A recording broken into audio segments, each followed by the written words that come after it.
Ils sont une cinquantaine dans cette maison forestière, unis contre le même projet. Colline Kienné et Rémi ne se connaissaient pas il y a quelques semaines. Désormais, ils se mobilisent ensemble au quotidien. C'est super que vous ayez pu venir aussi. Oui. Colline Kienné, jeune retraitée, a fait le déplacement depuis Lyon. Elle ravitaille les occupants de la maison.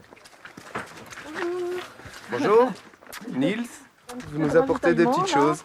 Vêtements chauds, fruits, légumes, des produits de première nécessité. Et puis il y a un vêtement. Moi, ça me fait chanter le cœur.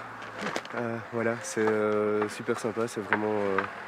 Il n'y a pas de mots en fait pour exprimer ce que je ressens et ce qui se passe autour, l'élan de solidarité qu'il y a. Une manière pour Colline de montrer son opposition à un projet qui l'inquiète. Pour construire le Center Park, plusieurs hectares de zones humides devront être détruits. Un lieu privilégié pour la faune, la flore, mais aussi un réservoir d'eau potable.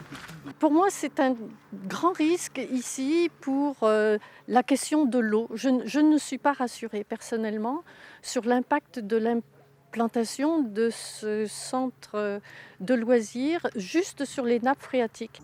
Début octobre, le préfet donne son accord à la construction d'un Center Park dans la forêt des Chambarans. 1 millier de bungalows, 202 hectares de parcs de loisirs, près de 700 emplois créés. Une décision prise malgré l'avis défavorable d'une enquête publique. Rémi, chef d'entreprise, habite à quelques kilomètres du chantier. Depuis un mois, il aménage ses journées pour lutter contre le projet. J'essaie de gérer au mieux cet engagement militant, son organisation et puis mon travail aussi, parce qu'il se trouve que j'ai un travail, que j'ai une vie de famille.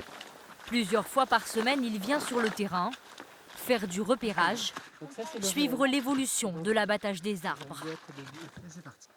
Rémi est également à l'initiative d'un collectif.